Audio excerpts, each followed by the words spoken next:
Let's go to Michael Daugherty. He's a senior writer for Cyber Defense Magazine, and he's also a member of Snoop Wall, the global leader in affordable breach prevention show. He knows a little bit about hacking and things like that. He's the author of Devil Inside the Beltway, the shocking expose of the U.S. government's surveillance and overreach into cybersecurity, medicine, and small business. And he's a cybersecurity analyst.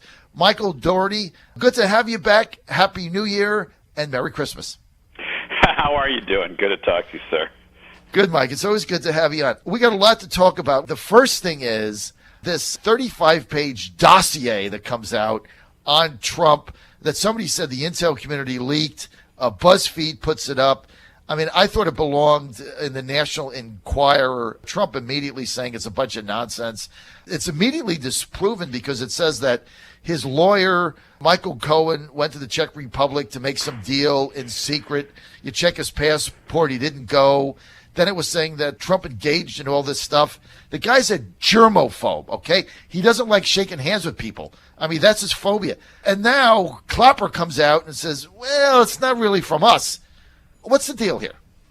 Well, it's another example of the left completely humiliating itself. But they're not going to stop. There is no dignity. There's no self-respect. They are imploding before our eyes.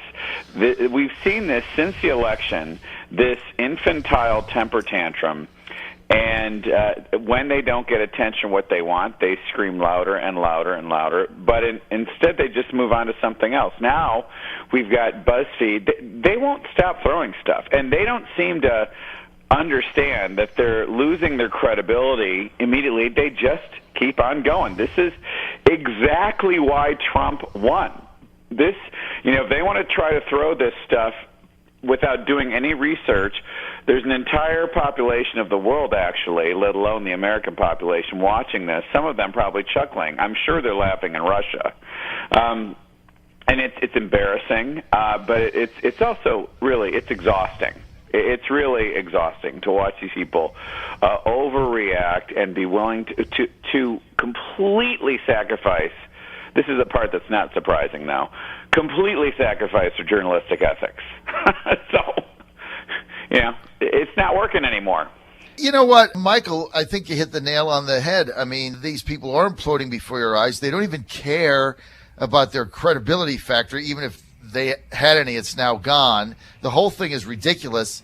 And even the fact that CNN picked it up. I mean, this is something that you should see in, remember the old Spy magazine or Mad magazine, right? This is something that you would expect to see in The Onion.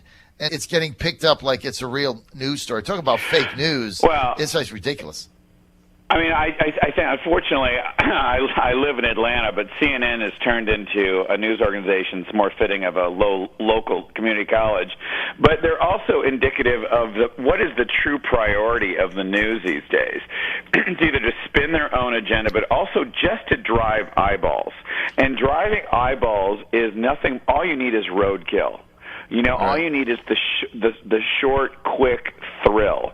Right. And it shows how weak their inner infrastructure is at CNN to allow this to get so out of hand.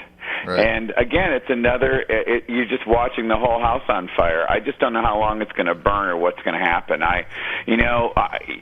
People think, it'll be there forever. People thought Trump would never win. I mean, this silent majority of the American people who are fed up with this stuff.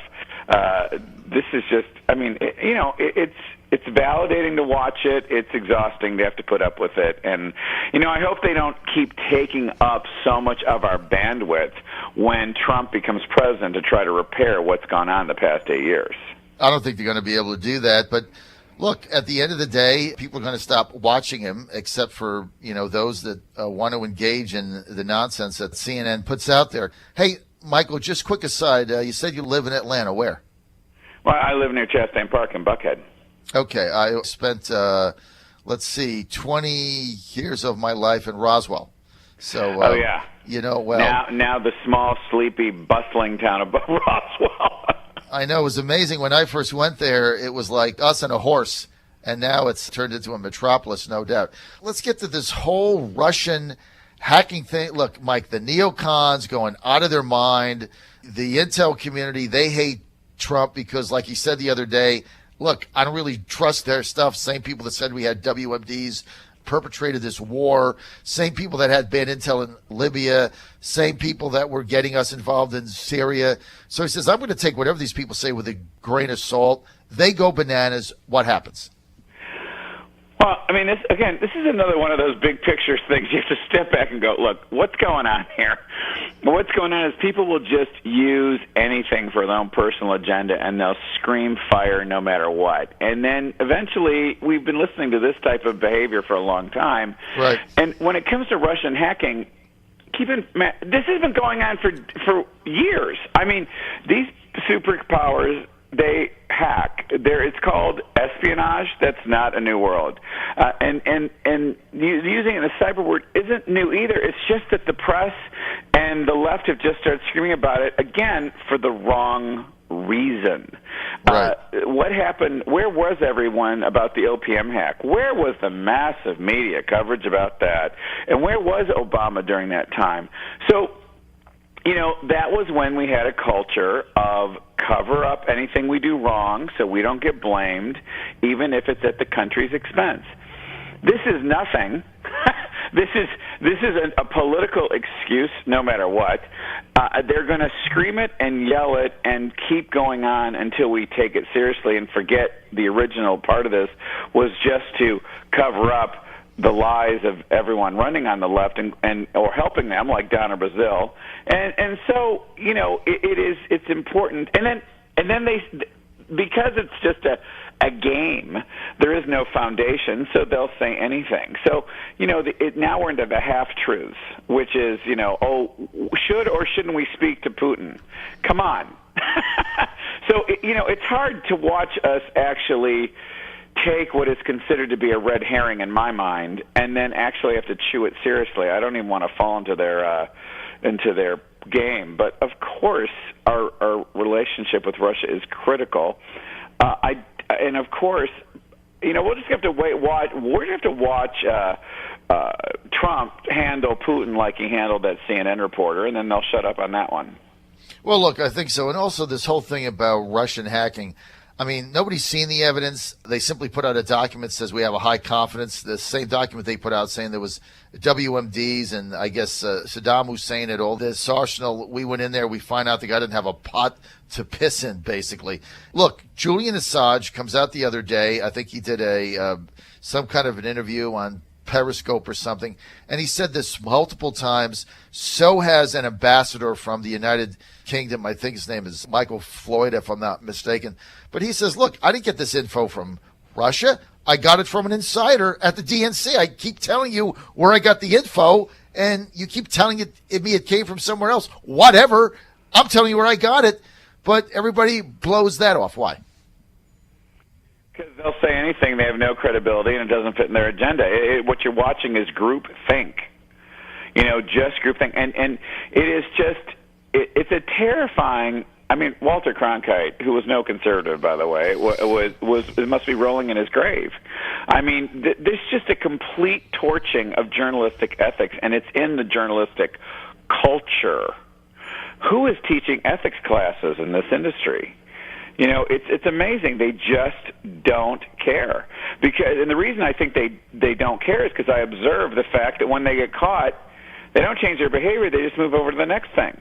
That's right. Exactly. It's crazy. I mean, it's amazing. They don't change their behavior. They just move on to plan B, right? That's basically it. All right, man, we're out of time. I want to thank Mike Daugherty for being with us. Mike, always a pleasure to have you on. And final word, he's now your congressman, I think, if you're in Buckhead. My congressman, longtime Dr. Tom Price, was nominated for a key cabinet position. But now we find out this guy's made like hundreds of thousands of dollars of trades and stocks with the healthcare industry that he's writing legislation on. What's the deal? Is that going to derail him? Well, it's not a surprise, and they're allowed to do it. And I don't know if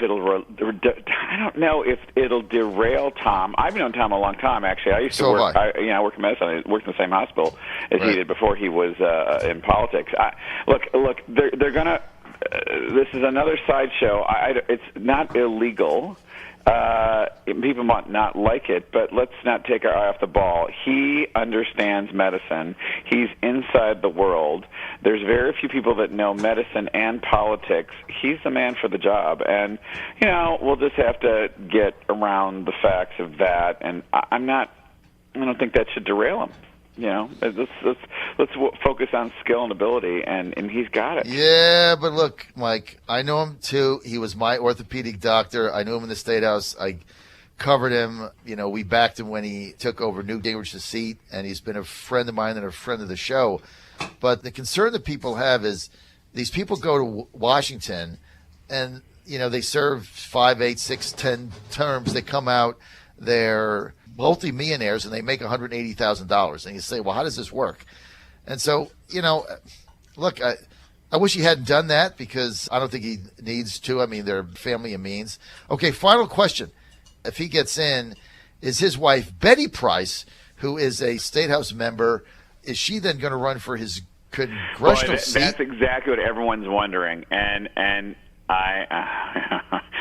I know them, so thanks a lot, John. But I hope not. But go ahead there. I just said it. But I'm kind of hoping Karen Handel will run, and then she'll win. And I don't know that Betty's going to win, but that there will be your connection between the controversy on the money and her running. That could be the end of that right there. All right, here's my prediction. By the way, I was the person that talked Betty Price into first running for city council in Roswell. Really? Yes. And so I predict that, by the way, as people don't know, she's the wife of Congressman Tom Price in Washington. So it's kind of the new power couple in there. And so I predict if Price does get confirmed, and I believe he will, she's going to run for that seat, and she's going to beat Karen Handel like a school drum. You heard it here. I don't think first. Karen will run if she's going to lose. I mean, she's going to lose. Wife runs. In fact, if Mark Burkholder ran for that seat, he'd beat her. All right, man, I'm out of time. Thank you, Michael Daugherty. Once again, though, I'm going to be right. Thanks, man. All right, you're on the John Fredericks off, Radio. buddy. Thanks a lot. You're on the John Fredericks Radio Network. I'll be right back.